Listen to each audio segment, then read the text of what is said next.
So here let's try to see how to configure a 2-node Oracle real application cluster using Oracle VirtualBox. Especially this is useful for those who want to practice Oracle RAC using their own laptops or desktops at home. And the purpose is that with a 8 GB RAM and preferably with a SSD, you should be able to run a 2-node setup at least. So we'll cut down on to our resource expenses like RAM and CPU. We'll try to keep the configuration to bare minimum. The idea is to install a 2-node rack where my node names are alpha and beta with Oracle 11G release 2 running inside my virtual machine, which is created using Oracle VirtualBox, and the guest operating system I would be running is Red Hat Linux 5.4. Although my VirtualBox is configured to run on a Mac, pretty much the same configuration steps would also be applicable for those who choose to run the Oracle VirtualBox on Windows or for Linux for that matter. Now, almost the similar configuration steps can also be applied to the VMware workstation. But since the product is a licensed product as against VirtualBox, we selected VirtualBox since it's a free to use software. The idea is to create two machines, in my case virtual machines, uh, with bare minimum configuration. I would create alpha, which is my rack node 1, and beta, which would act as a rack node 2. Both these machines would also be configured as a DNS server. In real life, people would have a different machine acting as a DNS server. In this case, since I want to cut down on the total footprint because of my resources on my laptop, I am planning to promote both alpha and beta themselves as a redundant or resilient pair of DNS server. This is not realistic, but to save on RAM and CPU, I would cut down the requirement of the third node, and the third node in a real world would have been a DNS server. RAC would have a requirement for shared storage, which in real life would either come from a SAN using fiber channel protocol or with an iSCSI protocol, or it might come from a NAS, network attached storage, using the NFS protocol. However, in this case, I would attempt to use a shared thick disk facility of the Oracle VirtualBox to create a shared disk which can then be mapped to alpha and beta simultaneously without some machine acting as a SAN or a NAS. Now, very important that although we are recording this video, I don't know where it would take us to. Don't have high expectations. I'm going to do it for the first time, so we might fumble. But at the end of it, if we put a video pieces together, you would still be able to run it from scratch till the 2-node deliver. May not be in the first attempt itself though. And Oracle VirtualBox would allow us to define various different types of networks. I'm not going to go into the details of it. There is a NAT type of a network, which stands for network address translation. There is a host only type of a network. There is a bridged network, and there is an internal network. There is also a simulated network, which I have not taken into account in this case.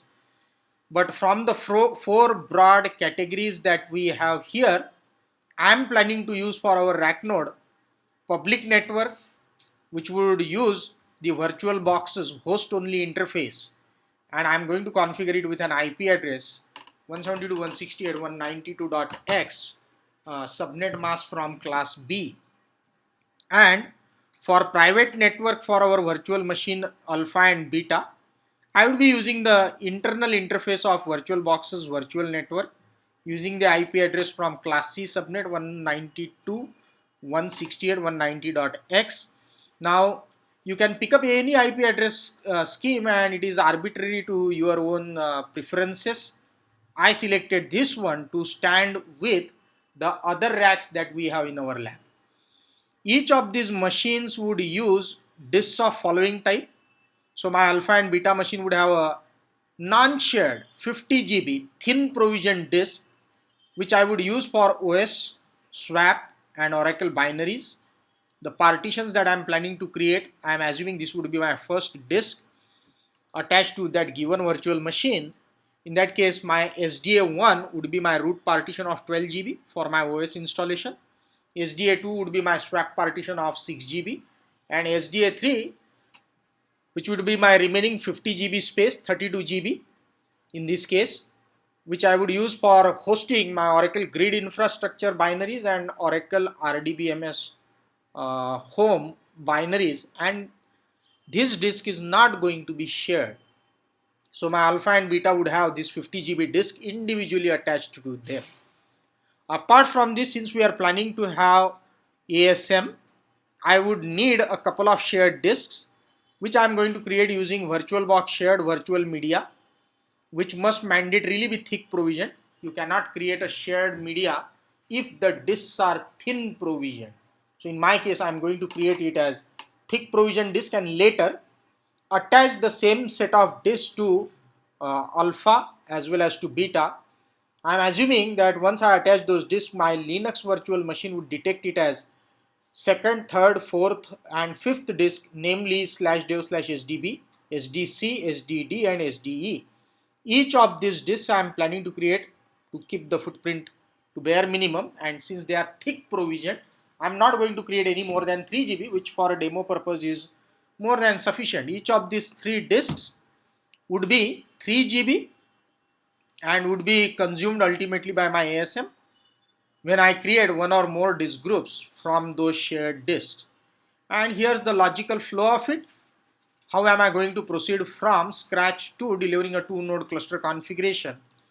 First, I'm assuming you already have a VirtualBox installed either on your Mac, Windows or Linux machine. The very first thing you need to do is to configure the VirtualBox host-only interface with your proper IP address. The default interface won't be sufficient since we are trying to accomplish something different. It by default comes with VBoxNet 0, I guess, with the IP address as 192.168.56.x. I would add another host only interface and also set the IP address for it.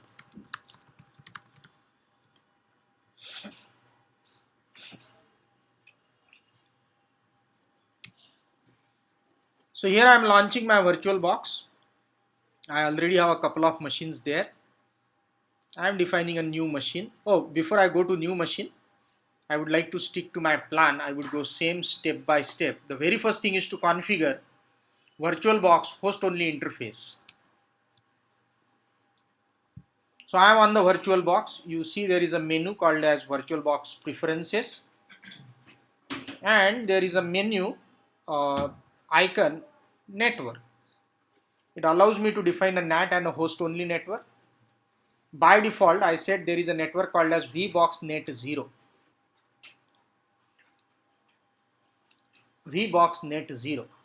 If you look into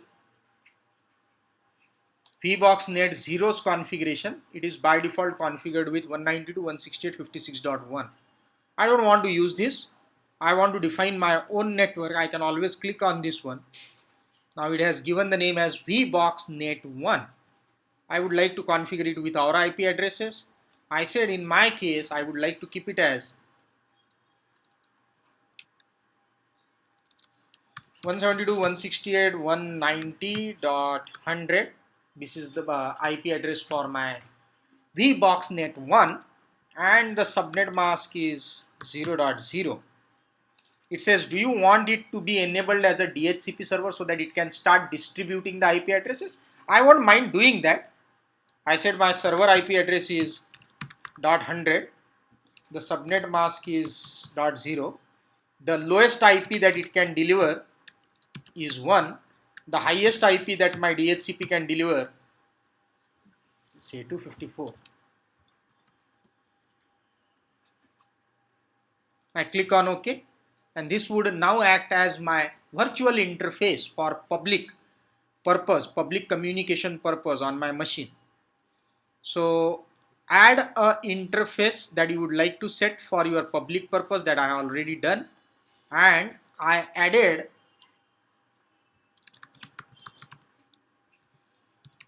VBoxNet1 with the IP address 172.168.192.100 of the subnet mask 255.0.da, and also this acts as a DHCP server. It can also start distributing IP addresses from the range that I have defined. If some virtual machine comes with a request saying, I am of the type VBoxNet1, give me an IP address, then the IP address would be from the range 172.168.190.1 to 190.254. Now, having said this, next part is to configure VM1 for alpha with local disk, and later would be to configure VM2 for beta with local disk. So we'll configure now virtual machine 1 and 2 for alpha beta with only local disks. So I go back to virtual machine. This part is done now. I add a new machine. I would call it as alpha, which is of the type Linux, and I'm going to run through a 64-bit Linux version on this machine. I would continue. I would assign a RAM of 2500 MB, and it asks me to create a virtual disk. So I will create a thin provision disk VDI format, which you can copy anywhere, and mandatorily I am now saying it's thin provision. I don't want to consume entire 50 GB disk space right on the very onset of it, even when I might not be consuming all of it. So I said dynamically allocated. I would call this disk with the name as whatever, alpha-local disk of 50 GB. So I have a machine ready. I go to the settings to configure various other configuration aspects of it. This is how I am planning to consume it. I want to share clipboard, copy paste functionality, description if any, so on and so forth. This is the memory allocated. I don't want to connect a floppy to it. Processor wise, I would like to give 2 threads, 2 vCPUs. My machine is having 4 vCPUs, out of which 2 I gave for this one. I may or may not want physical address extensions, which is for additional memory, normally relevant for 32-bit Linux operating systems. Acceleration, I don't care, whatever default. Display, storage. Now this is an important thing.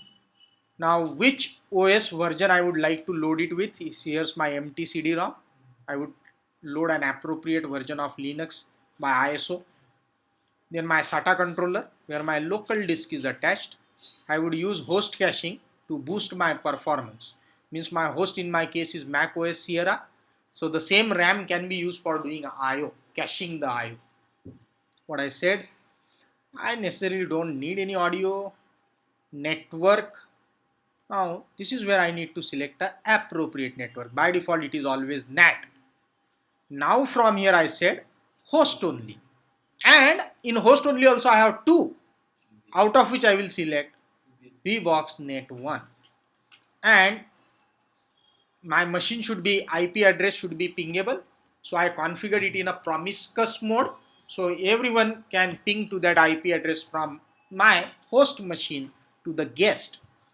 Second adapter, this is for my private communication, and I would like to attach it as a internal network, which is a virtual interface. And again I said allow promiscuous mode, so other machines can ping to these IP addresses.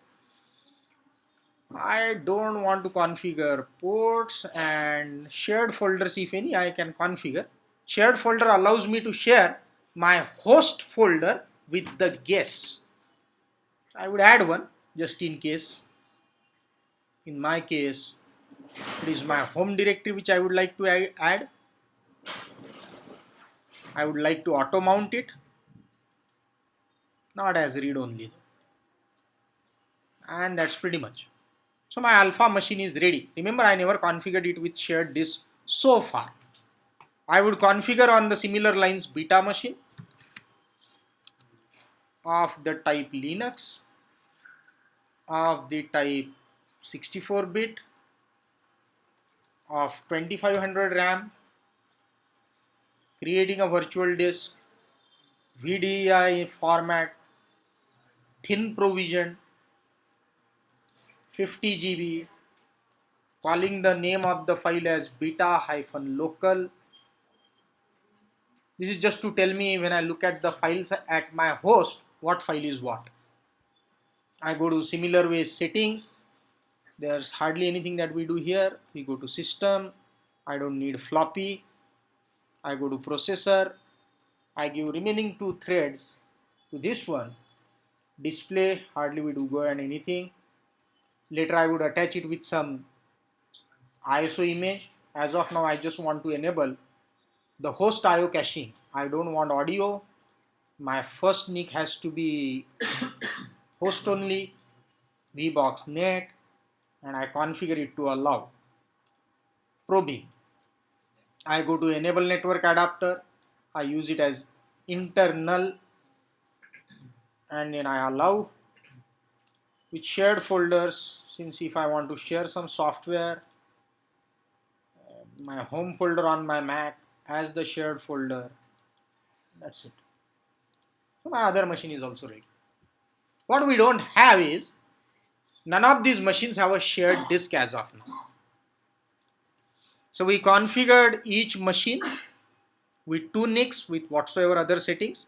Now add to any one machine new 4 disks, 3 GB of each, thick provision, and we would go to virtual media and then change the property to allow sharing. So I go to alpha, I say new, sorry not new, I go to settings, and then I go to storage, and from here I can add new storage attachment. I'm cancelling this as of now. If you go here on the VirtualBox menu, somewhere we should find manage virtual media, some type of this thing. Under the file menu there is something called as virtual media manager. I go to virtual media manager. These are all the hard drives that I have till today. So local for alpha, local for beta, and those other twos are not relevant as of now. So this is what I have today. But from here there is no way I can add a new disk. Although I can modify the properties of a disk, I cannot add it. So I go back to alpha, I go back to storage, and clicking onto the SATA controller, I add additional disks by selecting this icon which says add hard disk. Now I said, so it says, is there a VDI image already there or you want to create it? I want to create it. This is for the first time. But if I do the same thing on beta, I would say choose. The image would already be there. So I said create a new disk, VDI. I told you this mandatorily has to be thick provision, fixed size. And now it's going to take a long time because now it will first allocate 3 GB of a disk space and then it would say the disk is ready. So I would call this disk as shared disk 1. I would copy this for my future use and I want it to be only a 3 GB. Where it creates, it's immaterial. As long as it's accessible from any machine, that's fine. So I don't have to categorically create a third folder and say, hey, my disk is there. No need. Wherever it is, I am okay. Now, you see, it's taking a time. But since mine is a SSD, 3 GB space was allocated. Now, this is absolutely frustrating when you do it against a hard drive. Then I said, second, create shared disk, fixed size, and shared disk 2 of the size 3 GB. It's taking a long time, but it's still very negligible. Then I add third of the type VDI, fixed size, This would be my shared disk 3 again of 3 GB of the size 3 GB. It's not allowing me to modify.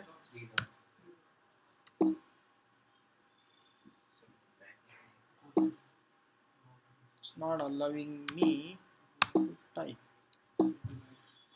I doubt.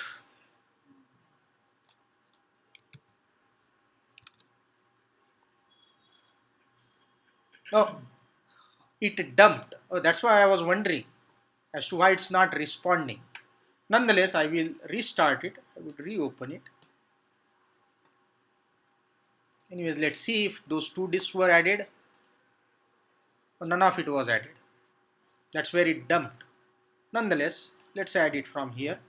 I said create a disk, fixed size. Now the problem is the disk might have already been there. Let me go back and see.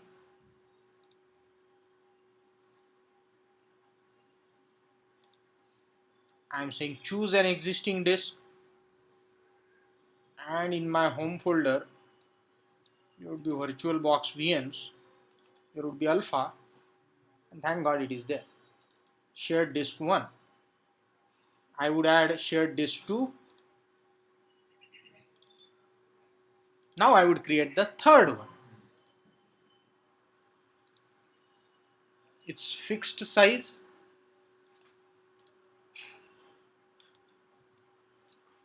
Shared disk 3 of 3 GB.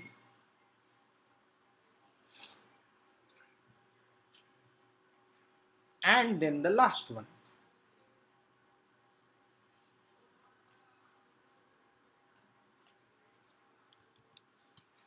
Shared disk 4 of 3 GB. That's the one. Then I click OK. Now I won't be able to add that disk immediately to the beta machine unless I go to File, Virtual Media Manager, and these are my shared disks. I must go and modify their properties. So I go here, see what it says. By default it is normal. Now I have to say shareable. This type of a medium is attached directly, allowed to use concurrently by several machines. So I go and modify the property of disk 1, shared disk 2, shared disk 3, and shared disk 4. And I would verify it.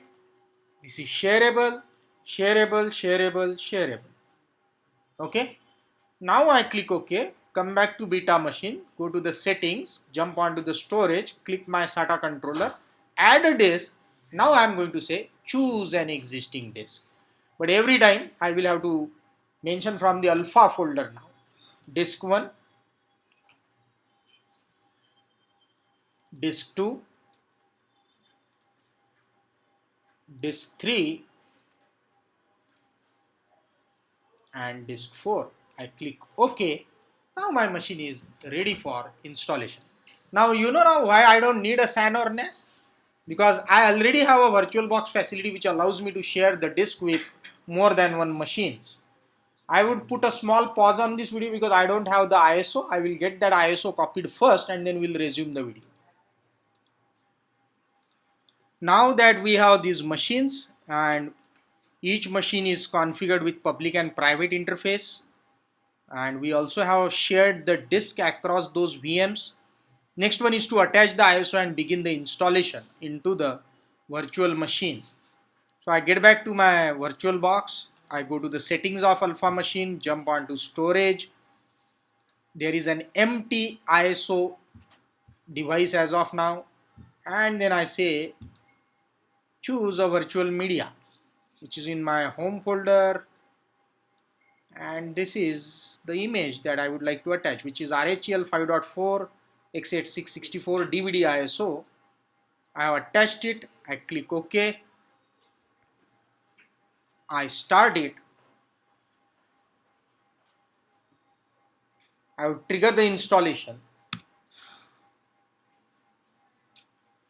And while this is happening, I do pretty much the same thing for beta.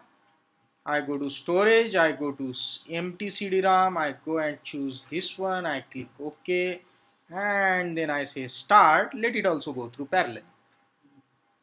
Now I am doing a stress testing of SSD, how much it can handle.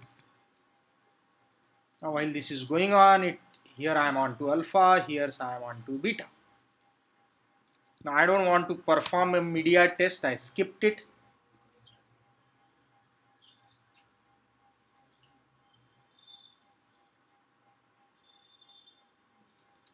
Here also I skipped it. I go to next.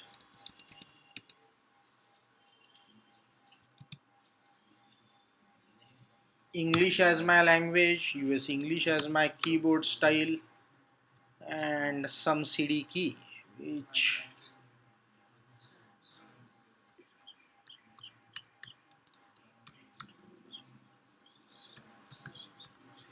thank God to the memory. Assuming this is yes, yes. It's asking me for every disk, do you want to initialize it? I initialized all of them. I would remove, but I would create a custom layout. I go to next. There are many disks there. I am only interested in the first disk. So I go and click on new. Then I create a root partition of the type ext3. I deselect every other disk that I have, keeping only the first one of 12,000 MB. I click OK. I again click new. This time I select the swap partition. Only from the first disk I deselect every other disk, and I want it roughly around 6,000. Then again I click one more time new. This time I will create mount point for Oracle software installation of the type ext3, again only from the first disk, and this time I would select fill to maximum allowable size. Rest of my disk would be consumed by this. I go to next. Here everything looks okay. Now this is the question. My public and my private IP addresses. Now I would refer to my table, and then I would say I want manual IP addresses 172.168.190.1, 255.255.0.0. I don't want IPv6.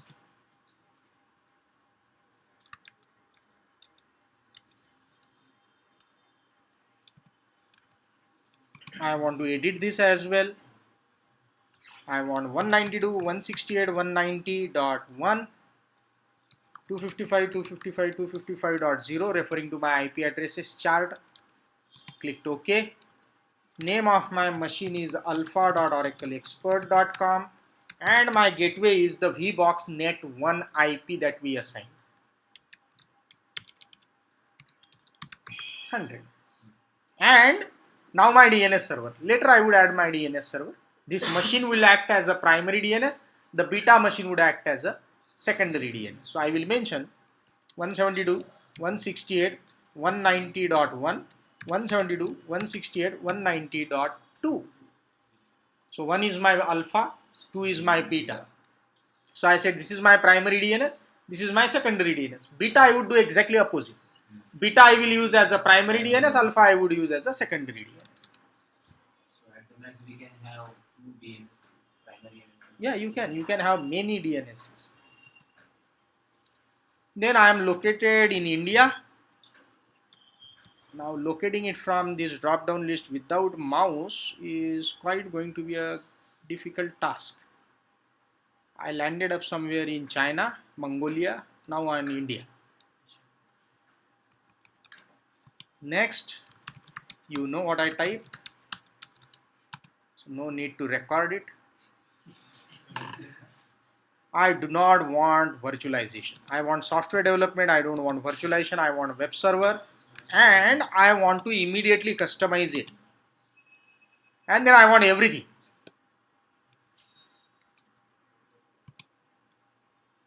The problem would be to right click and select everything because mouse is mirrored. I see two mouse pointers unless I install it with VirtualBox guest edition.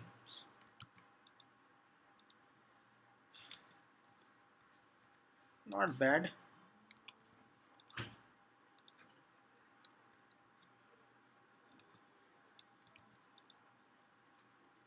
I'm not cherry picking any packages. I'm just doing a dumb job selecting everything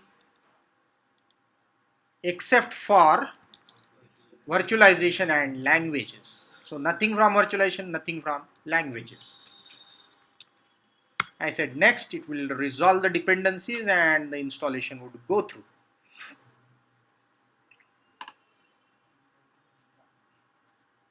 Once I fire the installation, I would pretty much repeat the same process for beta.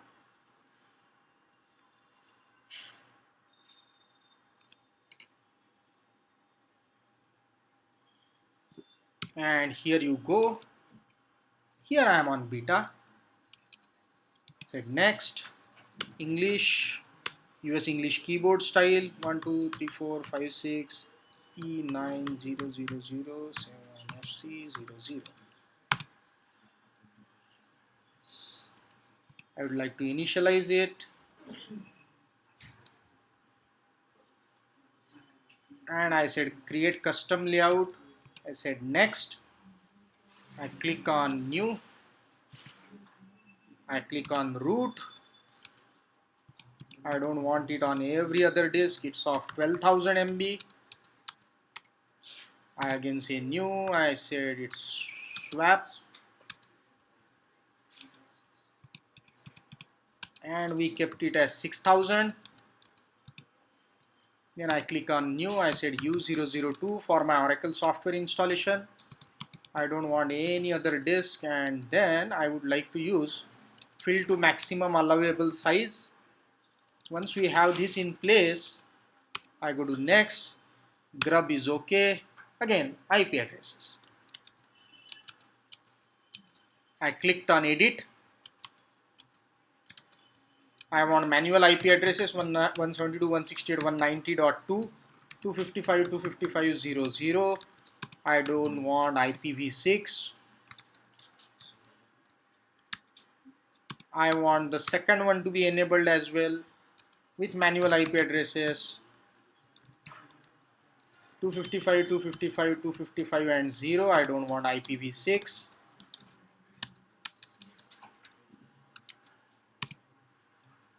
Name of this machine is beta.oracleexpert.com. Gateway IP address is that of VBoxNet1. Primary DNS is 172.168.190.2 and secondary is 172.168.190.1. So I swapped the DNSs because I said each of our machine is going to be configured as a DNS. I go to India, Asia, Calcutta being my location. Again, I kept a very secret password here.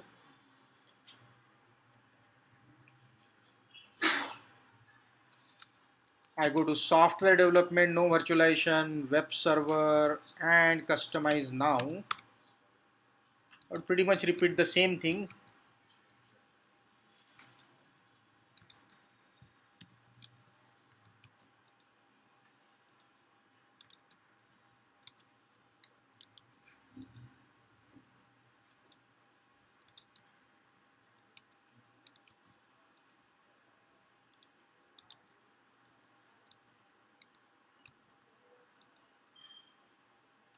Again, nothing from virtualization and languages.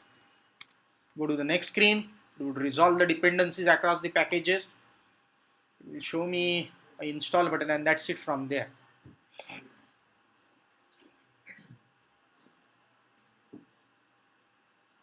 Oh, I'm really hammering the SSD because my ISO is also on the SSD. My machine VM1 and VM2 are also installing package on the same SSD. My Mac is also running from the same. My swap is also the same. Now I am doing a stress testing. We call it a smoke testing. And now there is no point we recording this video unless the OS installation is done. So I am going to release it. Pause it for the moment. So the OS installation is done both on alpha and beta, and it's asking us to reboot it. I'm doing it for alpha and I'm doing the same for beta. Now once the OS has been installed, it's going to ask us from the first boot questionnaire a couple of things. We'll do the same in alpha and beta. This is about any additional user, any additional packages you want to configure. You want to configure whether or not you want to configure kernel dumps. It will ask us only for during the first reboot, followed by we would configure these machines with guest additions so that our mouse and keystrokes are more smooth, uh, and in the absence of those missing guest tools, you would feel the display is not good, the keyboard and the mouse is not obeying correctly.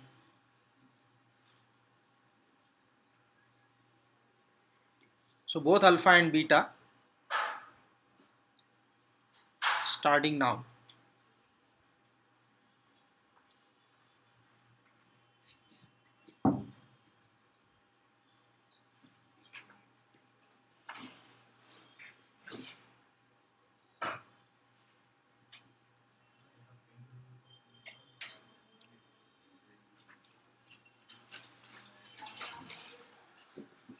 So I go and answer those questions.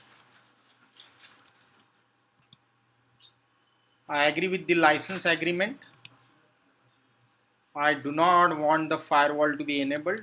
It is known to intervene with the Oracle client connections happening with the listener unless I explicitly allow those firewall to open port 1521. So I disabled it. I don't want to get into the OS specific configurations.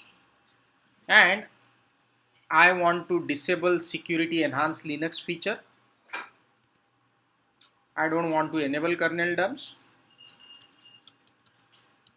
Date and time configuration. And I don't want to register now itself. So I'm saying no, I will do it later. I don't want to create any user as of now and continue without creating an additional user account. Nothing additional softwares or sound drivers, and I am rebooting my machine. I would do the same for beta. I accept the license agreement. I disable the firewall. This is the problem when you don't have guest additions installed on it.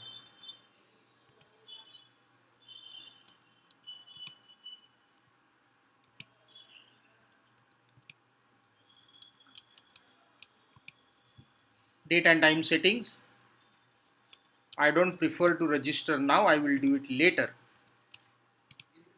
I don't want to create any additional accounts. I don't want any sound card drivers to be installed and nothing to be done additionally as far as other softwares are concerned. So my first boot questionnaire has been answered. Now I am waiting for alpha and beta to reboot, after which I would first thing I would install is guest additions. I will rectify my etc host, and then things that are normally missing, which is libio development libraries which are missing, I'm going to install them as well.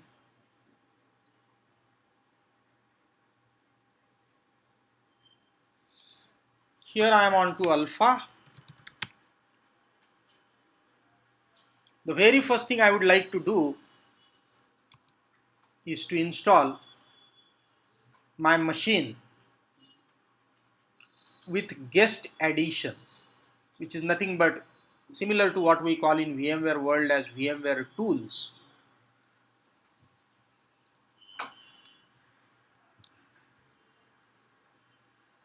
This is the problem. I don't like it without those tools. I go to media, I go to VBox additions, and you see there is a script for VBox Linux additions.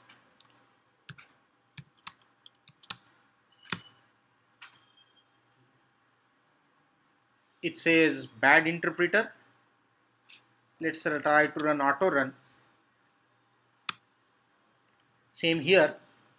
I want to check what's the problem with this one. It says sh is not a shell, is probably what it's filling, and it's trying to refer it from bin sh, which I guess is bin sh here as well. I will try to do it with my own shell. This time it's okay. So I ran VBox Linux additions.run. It would build my kernel module for VirtualBox drivers.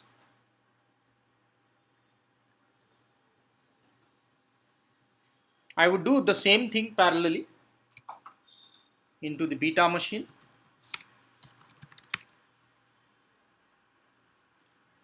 I go to device and I select insert guest addition CD-ROM, and I would also open the terminal. I go to media, VBox additions, and I say sh VBox Linux additions.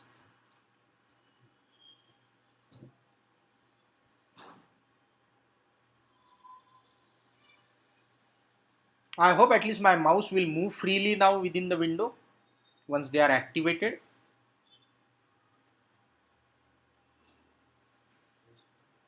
Now I disconnect the CD-ROM image from here and I reattach my Red Hat CD because I need to install libio development library packages from my installer media.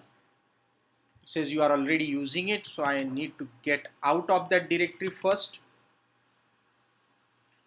I would minimize this, I would close this folder, and I would try to eject my CD-ROM. Once ejected, I would again connect it with Red Hat image, and in my media RHEL server folder there is libaio development libraries. These two RPMs I would install. They are prerequisites for your Oracle software installation. I installed both. I would rectify my etc host file, which by default is not correct. I don't want IPv6. And 172.168.190.1 is my alpha.oracleexpert.com, short name is alpha, which by default gets added to your first line, which is not correct. The first line has to be localhost.local domain. I would repeat pretty much the same config for this second machine as well. I come out of the directory, I minimize my window, I close this VirtualBox guest, eject the disk, and I reattach my RHEL image. I open a command prompt, I go to media, RHEL server, and then I install libaio development library packages. Okay, now at least both the machines are identical. 172.168.190.2, which is my beta.oracleexpert.com, short name as beta.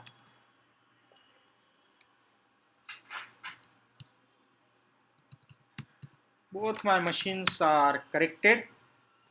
Now next thing is I need to configure these machines with respect to user ID groups and with the DNS server. I would verify first my IP addresses, are they in line with how I wanted to configure them.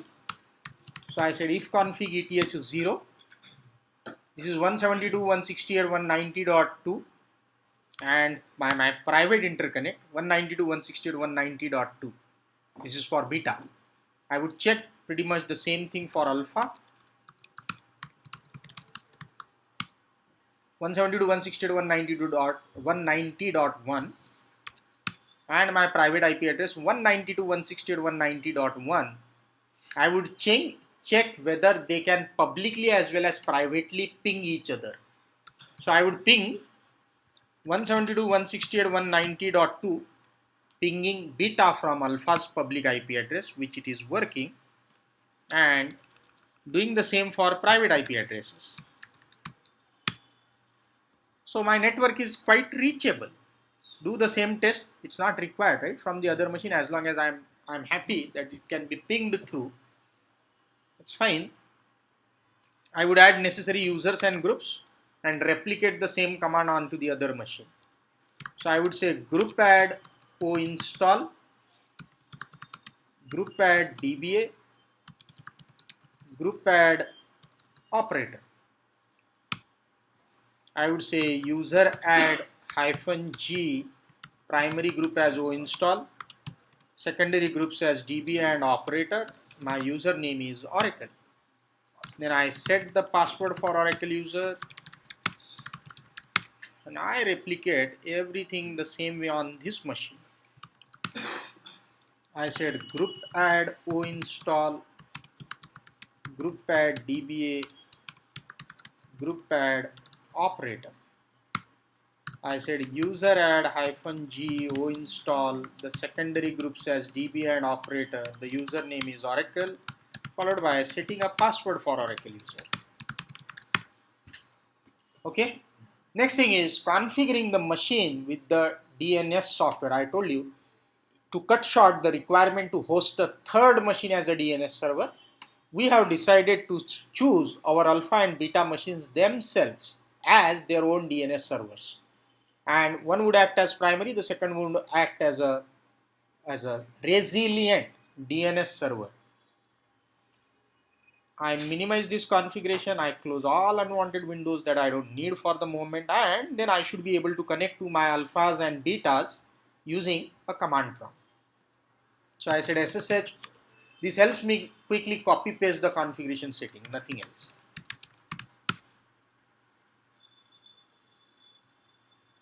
I'm connecting as root to 172.168.190.1, which somehow it's not taking me through, wondering as to why, but I know that 100 IP must be reachable from my machine. I would open another tab in the meanwhile to troubleshoot, else I may have to, instead of spending much time on this one, I would prefer to do a GUI configuration. Here's my host machine's configuration, and ideally I would like to see an IP address 172.168.190.100. This is my VBox net 1, and there is indeed this IP address, which is also the gateway for my machines. I'm wondering as to why it's taking such a long time. And it says there is a ping failure. Certainly if it's not with this IP address, I won't be able to do it with other IP address. That's internal network. I should have been in a position to access it using VMnet 1. I would check further. In the meanwhile,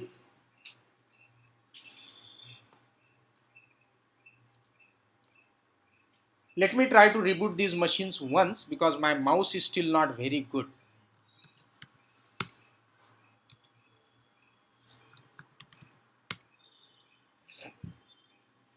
While my machines are rebooting, I would put a momentary pause on the video.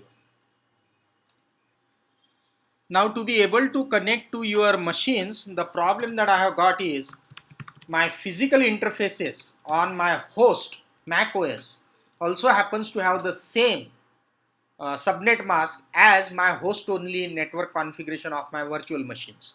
So when I look at the IP address of my machine host, it is this,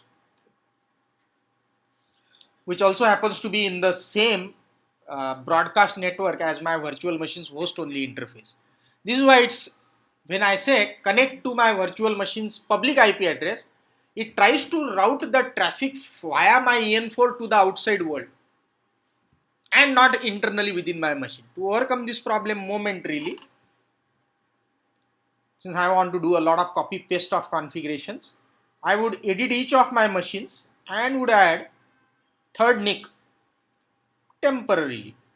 Later I can remove it. Host only of the type VBox net 0, which is 192.168.56 dot something. I would use it. I don't care as to what IP it gives me as of now. Would do the same thing for beta. Go to network configuration, attach the adapter of the type host only VBox neted and allow it, and then powering on alpha and beta. At least for the time being, I can use those IPs to connect to my alpha and beta.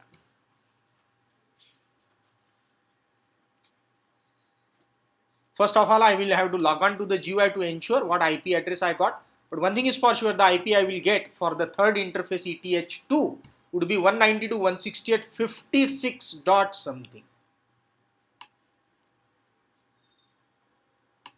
The reason for this one, I go to preferences, I go to network, and my first network VBox net 0 is configured as this with a DHCP server.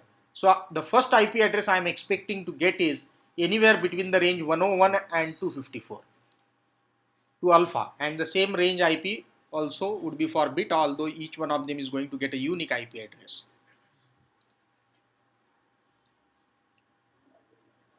So here's my alpha and beta. I need to first log in and check what IP I got, and then I can use that IP to connect from a command prompt SSH connection.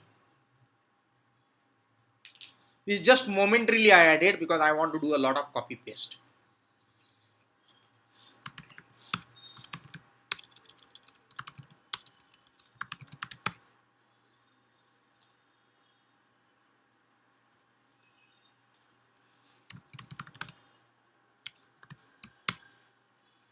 .161 is the IP. I should be able to freely connect to this IP from my host machine.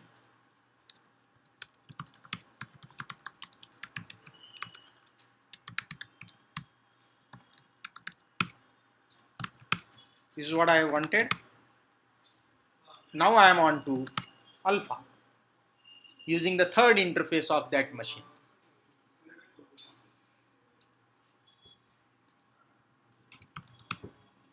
I would configure this alpha machine as a DNS server.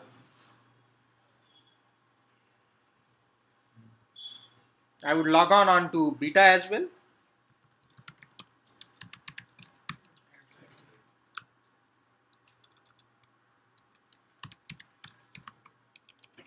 Most likely that it is going to get 102. I will still validate. Here I am on beta. And it has not picked up the IP address. Strangely, I would go to administration and network, would try to see why has it not picked up.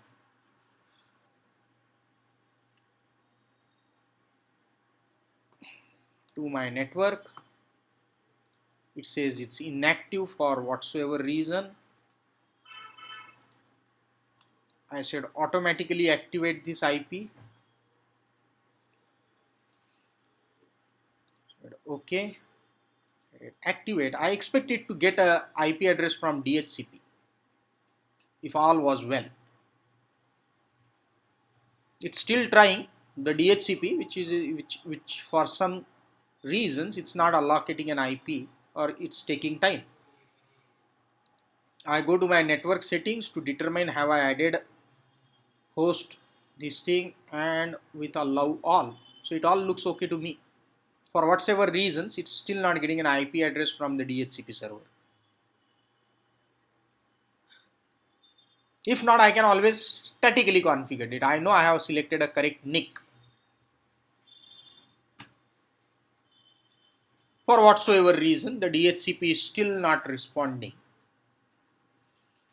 In which case, I would assign a manual IP address. I know what range I need to allocate it with. In the meanwhile, it's a regular DNS configuration for us the way we have done it in the labs. So I open my DNS configuration. I would do relevant changes. So the very first thing is to configure it with my global DNS settings, which is in the folder var named chroot etc named.conf. And here I am on to alpha. Copy. Oh.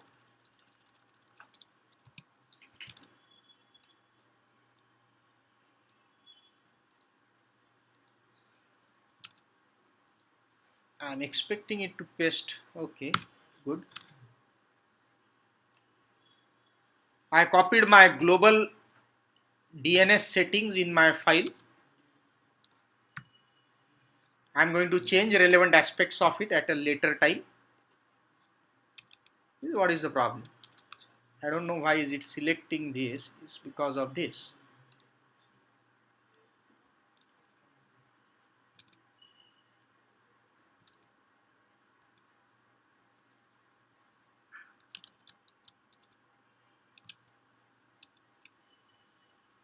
Here's my global setting for my DNS server, which I'm adding to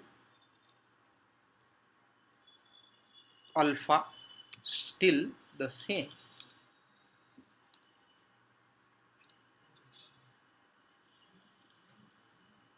Let me copy it from here. Let me paste it from here. This time it's okay. The only relevant aspects of my forward of my configuration is I will have to change my IP addresses, which is this. So my first 3 octets of IP address in a reverse order here, and the name of the file to make it relevant. Now I will have to configure the relevant files. This is my global configuration file. Rest everything remains the same.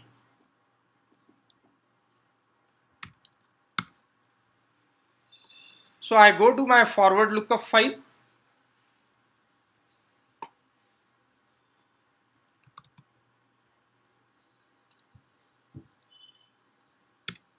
I put my forward settings here. We'll have to edit it relevantly. I don't need this original and this glue section since we are not going to use GNS by any chance. And now making relevant changes. Name of my DNS is alpha. So I will have to change these settings. So I said in my case alpha.oracleexpert.com is my DNS server. Alpha is my name server.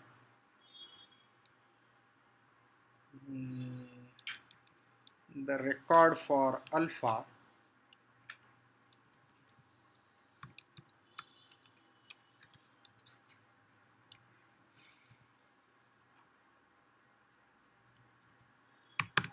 formatting aspects are going to be challenging ones. I don't have any NetApp. I don't have any alpha now. Beta is there, gamma is not there, alpha VIP, beta VIP, no gamma VIP, whatsoever is my scan name. I said I will say CRS prod hyphen scan. So this name would be beta, alpha hyphen VIP, beta hyphen VIP. Let's edit it relevantly.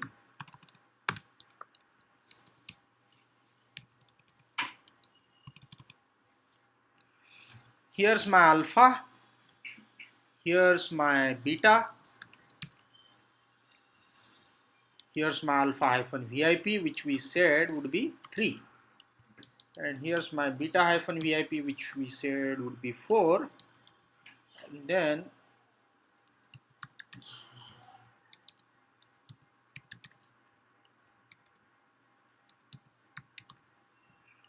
this is how it would be. So I have my forward lookup configured.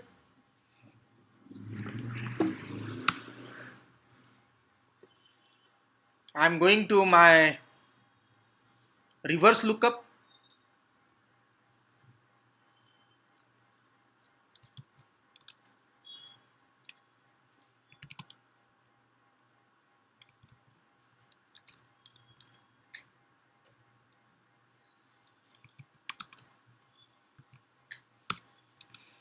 I would again copy paste my configs and then we'll keep only the relevant ones.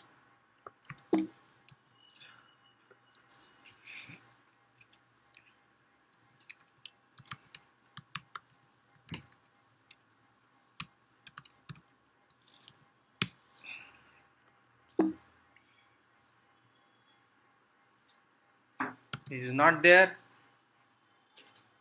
2, 4, 6, 3 whatsoever. 1, 2, 2 is beta.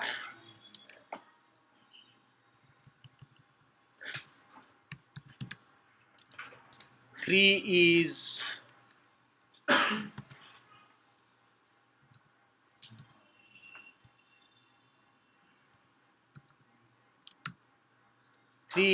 alpha hyphen VIP. 4 is beta hyphen VIP, right?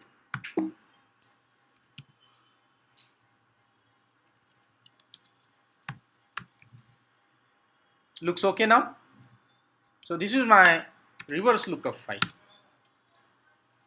I would go and do the same for local zone.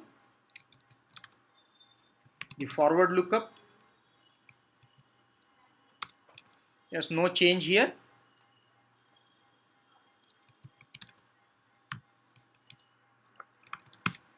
We do the reverse lookup of the local zone.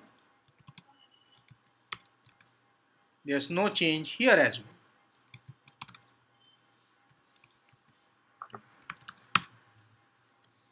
Let's configure our resolve.conf and then I would move the same files onto the other machine. Instead of alpha, I would configure there as the DNS server as beta. So I would check my resolve.conf and this looks okay except for the options part.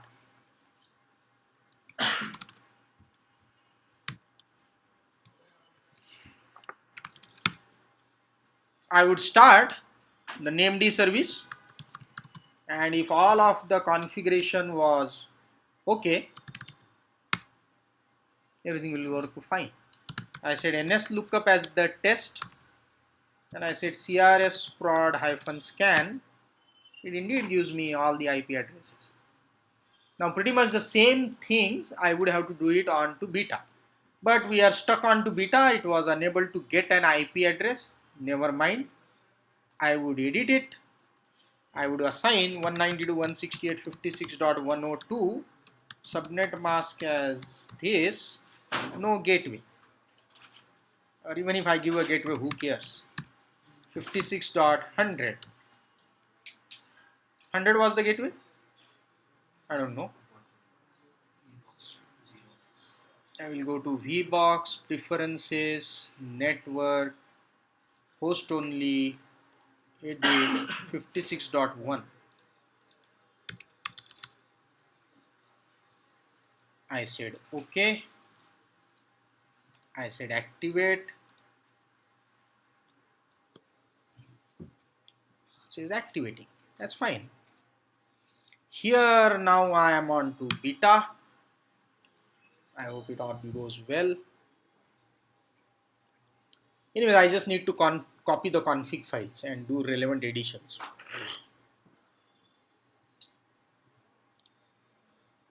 It still somehow is having a rogue behavior.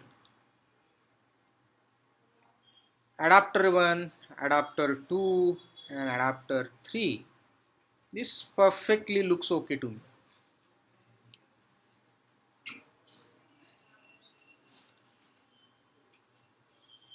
Although it says active, I don't know what's the problem here. It looks okay. Oh, I should have said 192.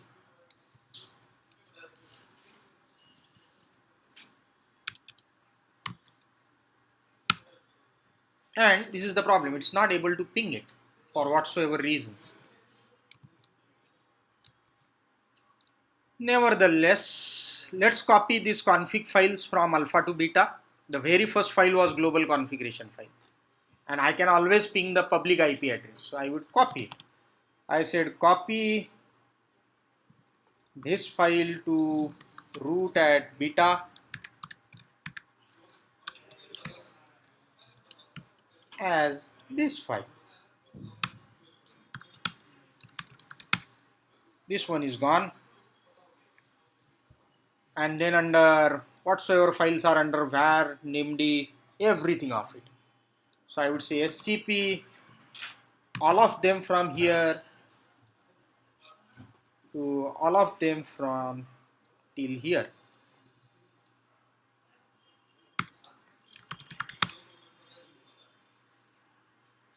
That's fine, those are directories, the ones that were not copied. Now I log on to beta. I'm already here, and then I would edit var named chroot var named. These are the only ones I need to edit. The forward lookup, here my DNS server would be beta.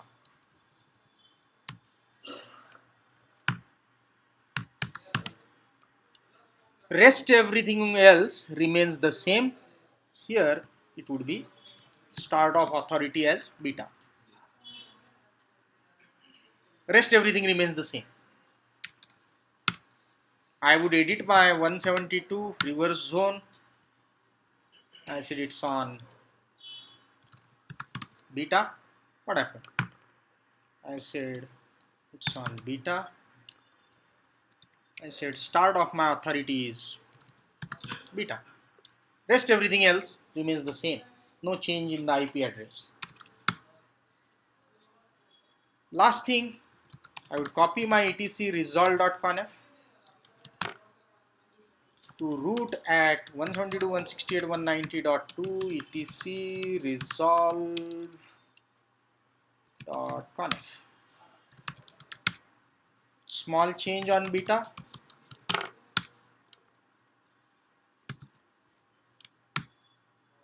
Right? So I want to refer to myself as the first DNS machine, followed by service named start, and then I said ns lookup crs prod -scan, and the answer promptly came from a different DNS server. So it all looks okay to me. Now, although we have this flip of name server, Oracle is going to complain about this flip. He would say, hey, I don't see your etc resolve.conf to be ditto copies of each other. It expects it to be ditto copy before CRS is installed, which I will ignore. I know why it will complain.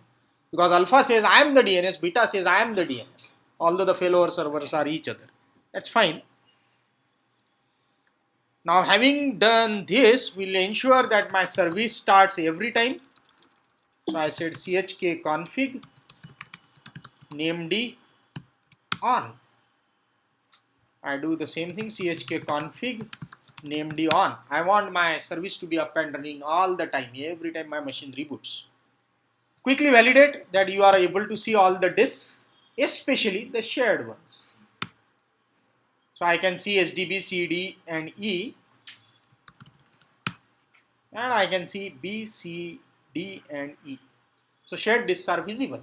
Now the only thing that is remaining is just install the ASM lib software, partition those disks and detect it from both the machines. So I am going to copy the software to alpha, the ASM lib software. Somewhere it's on my shared drive, on Oracle only, in installers and ISOs, in Oracle installers, in 11G, not here, RHEL5, these are the ones. So I need to copy it from my machine on the shared drive. What happened? copy. I will bring it first to my local machine, and then I would SCP it from my local machine to alpha. Here I am in my home folder. I said SCP the entire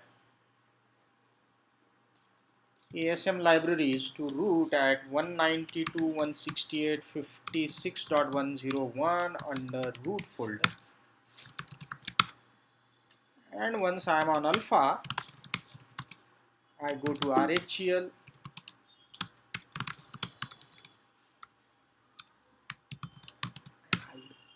install all of them. What's the problem here?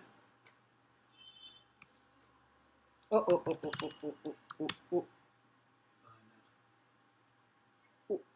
I copied the wrong ones. This is not the correct version. I copied off 194, whereas mine is 164. So kernel version has to match. So looks like I picked up a wrong one. Let's see where the right ones are then. Certainly this is not the one. Deleted. Let's try to get the right one from shared folder, installers and ISOs and Oracle installers, and 11G, release 2, Linux, 64-bit and ASML. These are the right ones. So I copied and brought it to my local machine so that I could SCP it from here. And copying this to my alpha.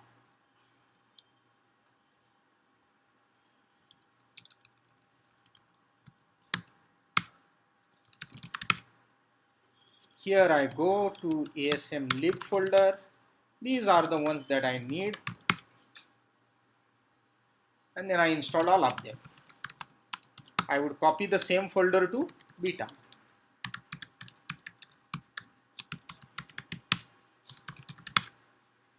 Here I am on beta.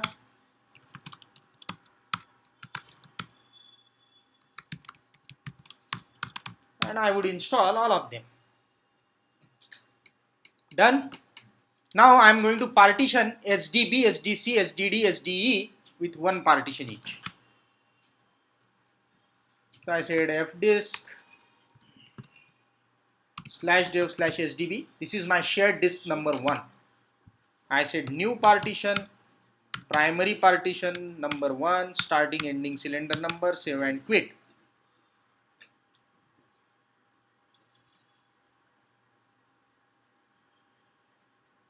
I would do the same, new partition, primary partition, first partition, starting ending cylinder number, save and quit.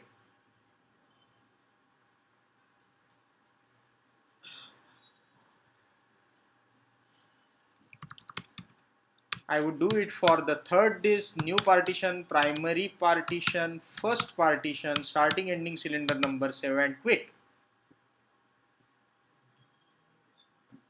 And the same I would do it for the last shared disk. For SDE, new partition, primary partition, first partition, starting ending cylinder number, save and quit. I'm not spending much time because we already have discussed in enough details what we are trying to accomplish here. I'm simply saying part probe /dev /sdb2e,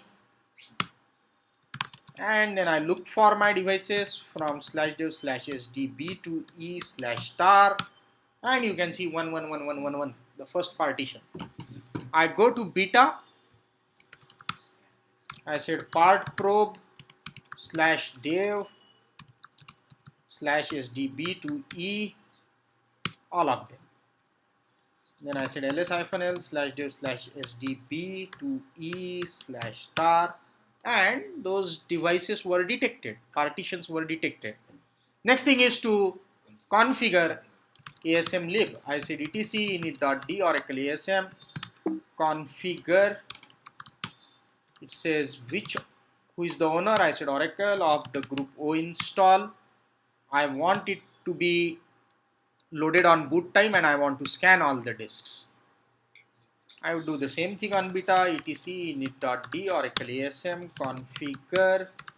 I said Oracle o install yes. Now I'm going to go and stamp those disks only from one machine. So I said etc init.d oracle asm create disk asm disk 1 / dev / sdb1.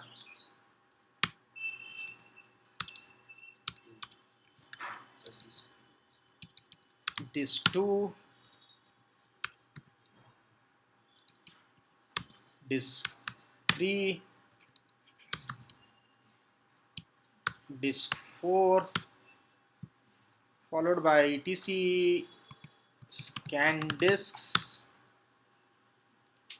list disks. Pretty much the same thing, etc init.d oracle asm scan disks followed by list disks. All of them are visible. So now I am good for the grid installation. The only thing that we have not done categorically here is NTP server configuration. You should do that. You know already how to do the NTP server configuration. Now once we have the shared disk, what's the big deal configuring this as alpha and beta as a 2-node rack? Let's copy the software and get started. Instead of copying the software, I would use my local disk for configuration. I already have the software somewhere in my downloads folder under, I don't know, ISOs. And as of now, I am only looking for disk number 3. I will extract it here itself.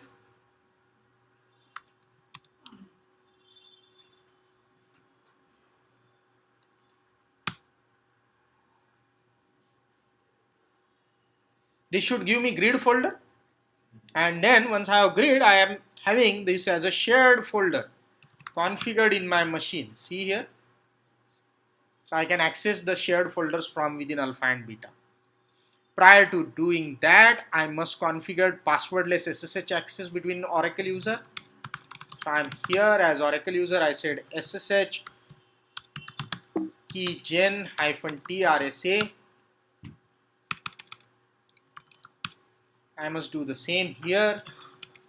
Getting the key is going to be a difficult job.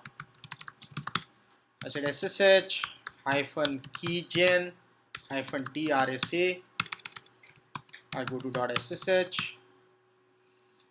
I copy my own id underscore rsa key dot rsa to my public key to my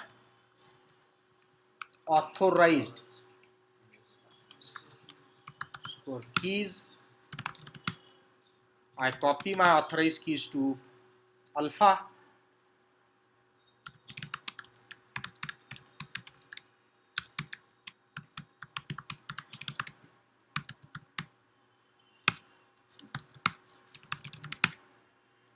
Here I am on alpha.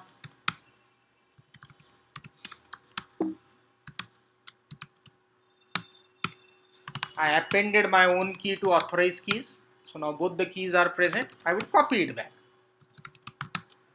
Instead of saying copy paste, copy paste.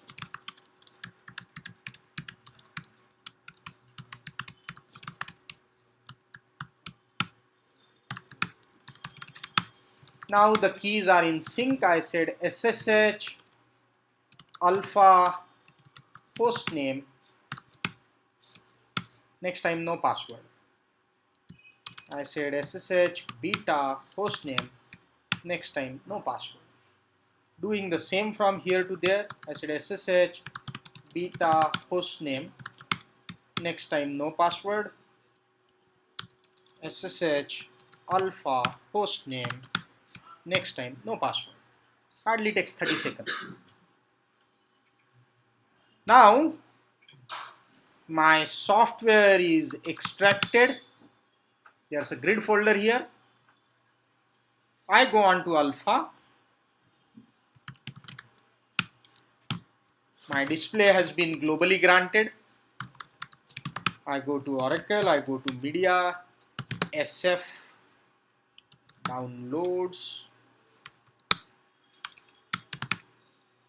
it says you don't have permission. I go in as media, SF, downloads, ISOs, grid, and this is the reason why it says you don't have permission.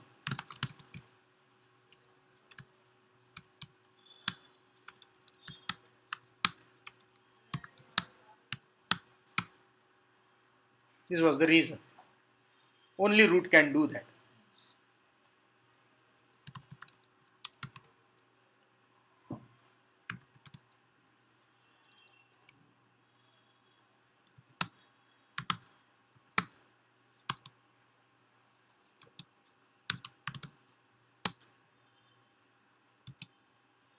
I have given it to all those folders. Let's see if we have this issue now.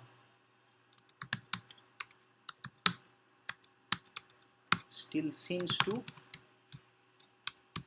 although I said give it to everyone. Oh, not given.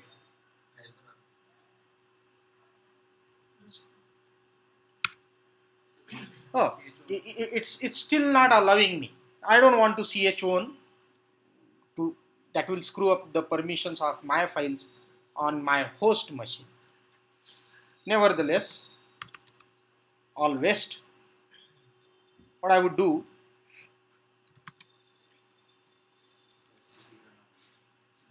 I will extract it.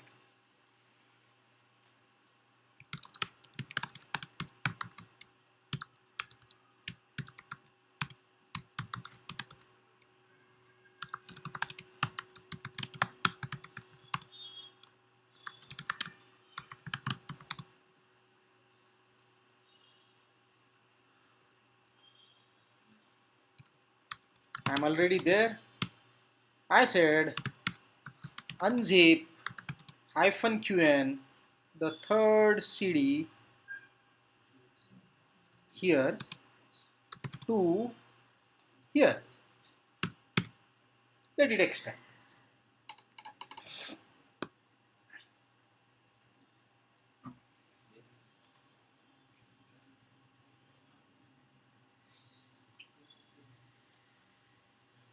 Certainly now there is no problem going there. cd/u002/stage, and there is a grid folder.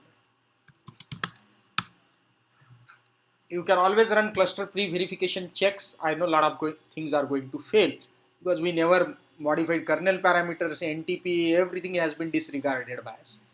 That's fine. NTP is anyways an optional thing, although recommended. I'm directly going to invoke the installer.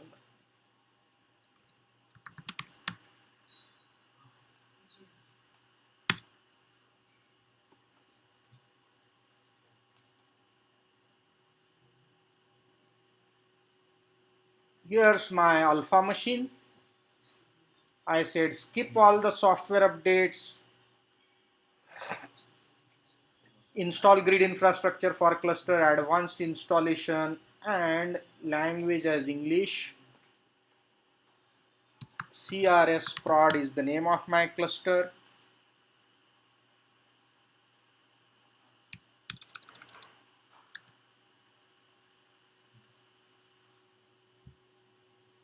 Let's see how well it goes. It's all gone through. I said add beta.oracleexpert.com.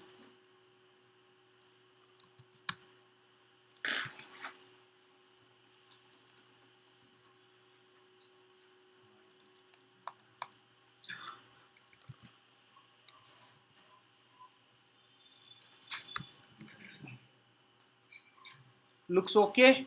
I click on SSH connectivity and just hit the test button to see if everything looks okay. I go to next.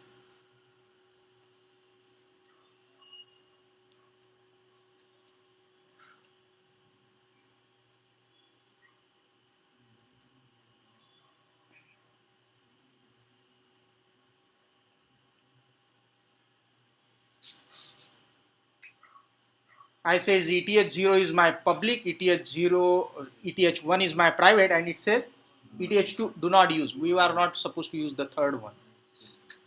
We just added it only to connect to our VM. I'm happy with the settings. I said yes, I want to go for ASM. It says see, all my disks are detected. I said external disk 1 and disk 2.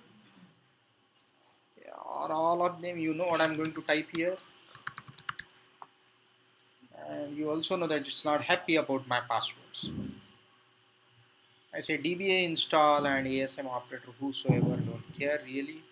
It says who is your OSM admin? It really doesn't matter. All of them are the same groups, right? I said OPR, doesn't matter. He says possible invalid choice for ASM group and OSM operator. Are you sure you want to continue? I said yes.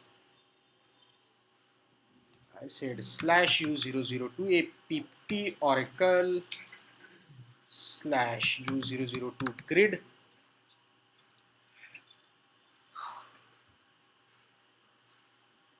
I hope the same folders I created on both machines. I have not. I have not created it on beta. That's why it was not happy with my selection. We did copy. SSH root at 172.168.190.2.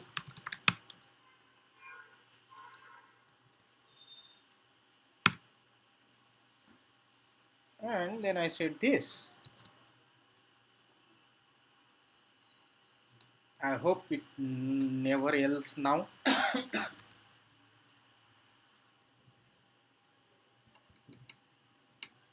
Here's my inventory. It says your inventory is U002 app Ora inventory is not writable. Let's check why. U002 app, and I changed it, right? For all of them.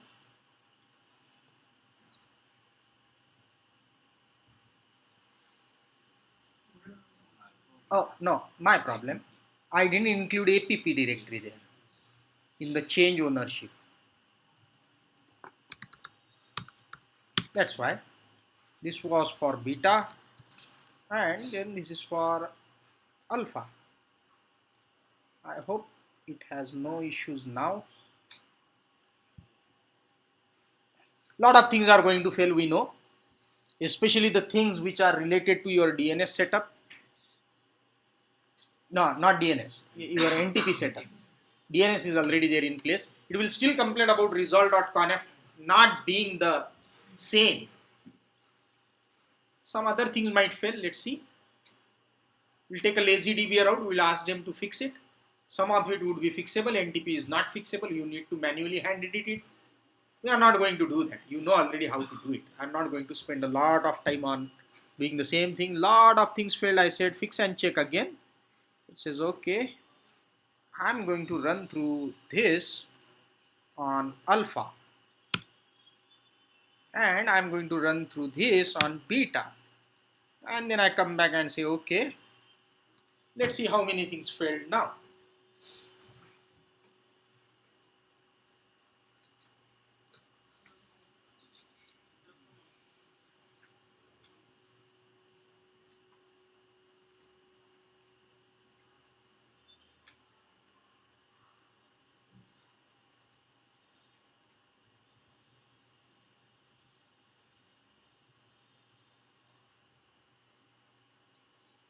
Fantastic. Only one check failed. NTP. We already knew. I will ignore it. We have not configured NTP. NTP is not mandatory. Recommended. So I said ignore it. Go ahead. Install it.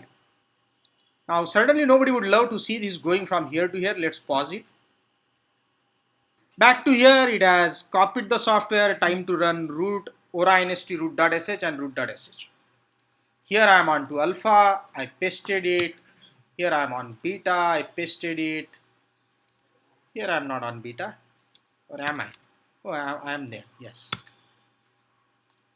Time for running root.sh first on alpha. And it's going to take some time.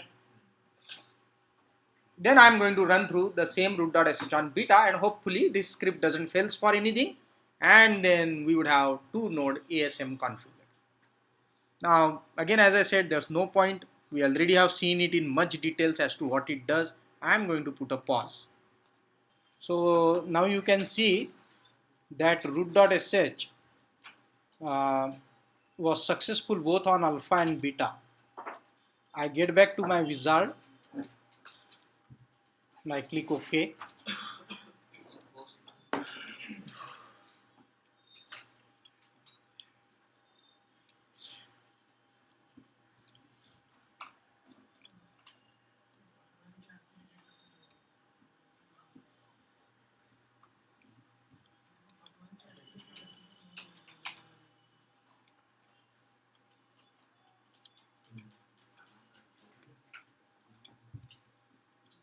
What number?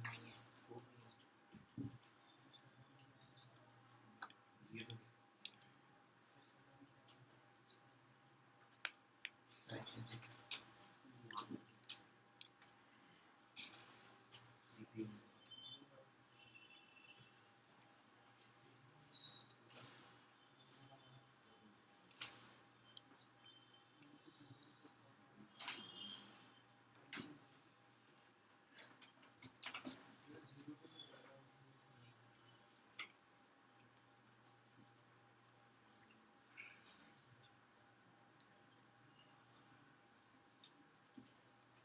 And lastly, it is now doing Oracle cluster verification.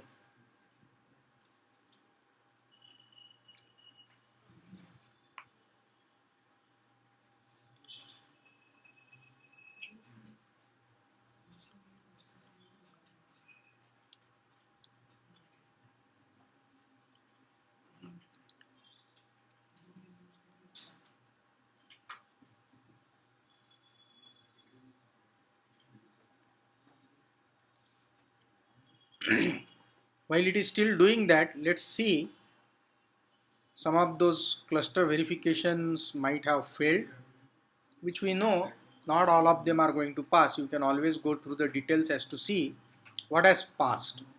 I ignore it and I go ahead and I close this. At the end of the installation, I am on alpha and I could see the ASM instances up and running. So I can perform quick checks.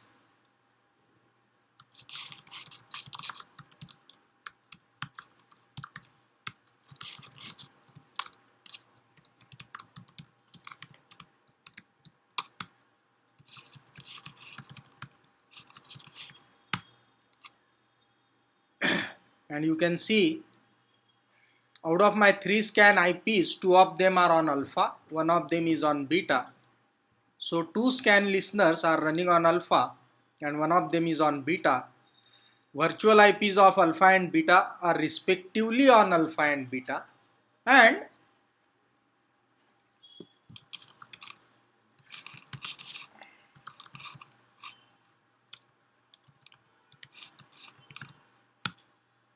my voting disk is on to the disk group named data.